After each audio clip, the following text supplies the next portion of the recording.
Bakal calon presiden 2024 Anies Baswedan mengkritik iklim kebebasan berpendapat di Indonesia.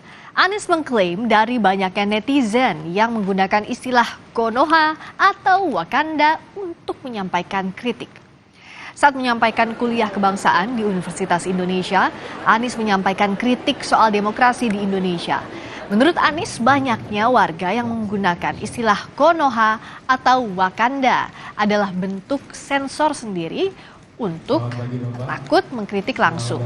Anies menilai ini merupakan tanda-tanda demokrasi yang tidak sehat. Karena kita menyaksikan kalau di sosial media sih banyak sekali yang kalau mau nulis itu nyebutnya Konoha, Wakanda gitu. Apa artinya? Ini menunjukkan ada self-censorship. Bahkan kemarin ada yang menyebutkan bahwa kota yang polusinya paling buruk namanya Lahore. Dan lalu mengkritik kota Lahore habis-habisan. Kenapa? Ini tanda-tanda yang tidak sehat. Kenapa saya katakan? Nah, ketika kita dalam demokrasi dan ada fear, sesungguhnya ini tanda-tanda yang tidak sehat.